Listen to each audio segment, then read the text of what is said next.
dia, boa tarde, boa noite. Para quem não me conhece, meu nome é João Daniel, sou professor do Colégio Estadual Américo Simas, integrante da Rede Estadual de Ensino da Bahia, e o público-alvo dessa aula são estudantes do terceiro ano do ensino médio. Hoje nós vamos ver um pouco sobre química orgânica e grupos funcionais. Antes de falar um pouco sobre grupos funcionais, eu queria retomar um assunto da sociologia,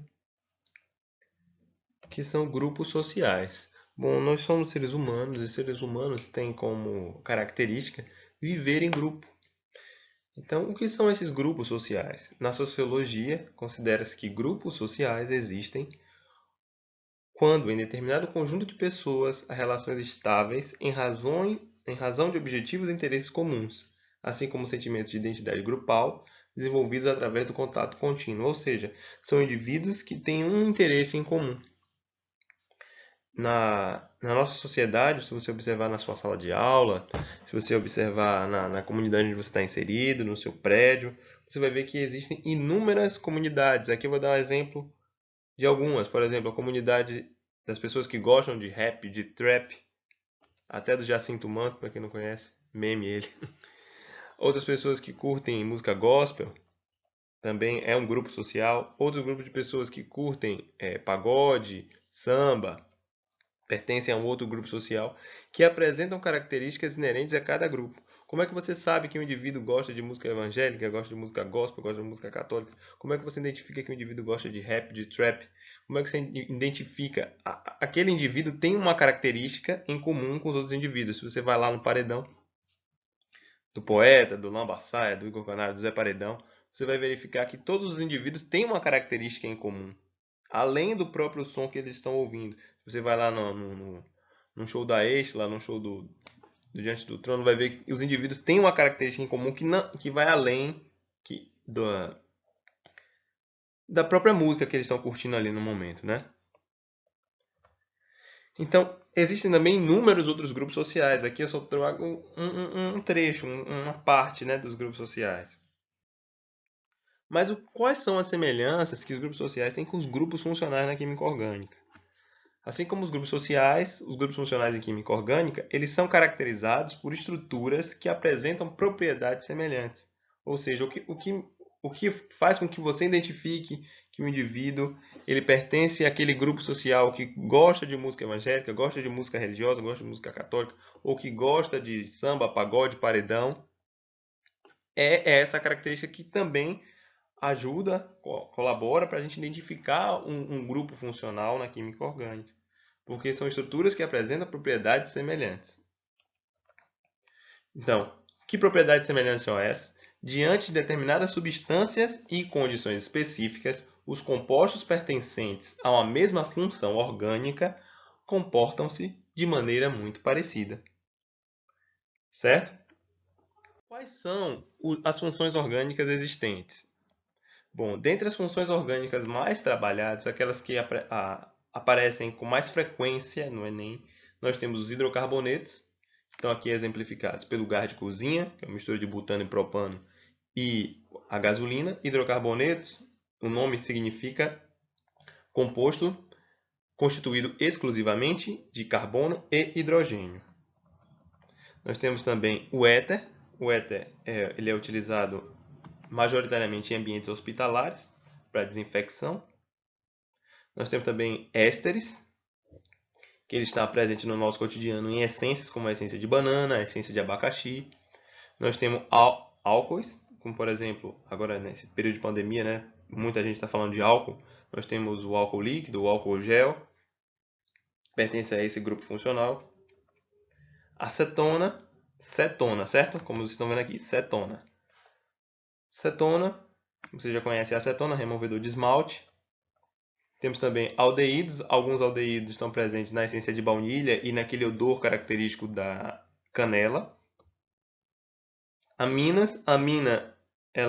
Algumas aminas são responsáveis por aquele cheiro de peixe podre, né? Que a gente já conhece. Algumas amidas estão presentes no tecido, na lycra, por exemplo. A poliamida ela está presente na lycra. A lycra é uma mistura de aquele tecido de academia, caso vocês não lembrem. A lycra, ela é uma mistura de poliamida e nylon. Então, as amidas, funções orgânicas, também estão presentes nos tecidos no nosso cotidiano. Nós temos também ácidos carboxílicos, o mais comum, que está mais presente no nosso cotidiano, é o ácido acético, presente no vinagre, certo? Então, as funções orgânicas, elas estão presentes no nosso cotidiano, tão enraizadas que a gente acaba nem ligando muito para elas, né? Então, como é que a gente identifica um grupo funcional? As funções orgânicas, elas são caracterizadas por estruturas químicas, sendo que essas estruturas químicas são sítios ativos das reações químicas. O grupo funcional é como uma característica comum apresentada anteriormente quando tratamos de grupos sociais. Ou seja, é aquilo que você bate o olho naquele grupo e fala: esses indivíduos têm algo em comum. Tem algo que conecta eles.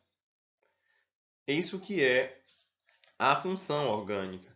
É o que caracteriza determinado conjunto de substâncias em um determinado grupo, porque elas reagem ao ambiente, às situações, de forma muito similar.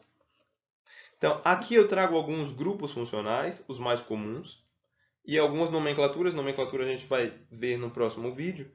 Mas aqui a gente tem o álcool. Aí tem uma fórmula geral que caracteriza o álcool.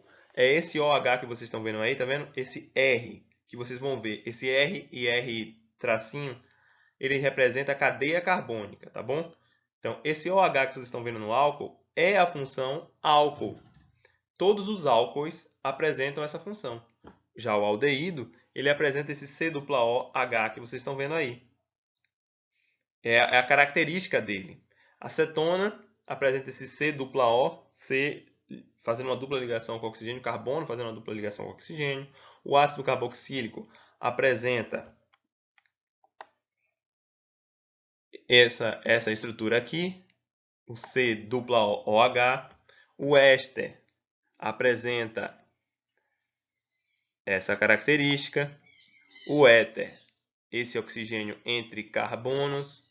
A amina, aqui é só um exemplo de amina, porque existem muitos outros tipos de amina, essa característica, e etc.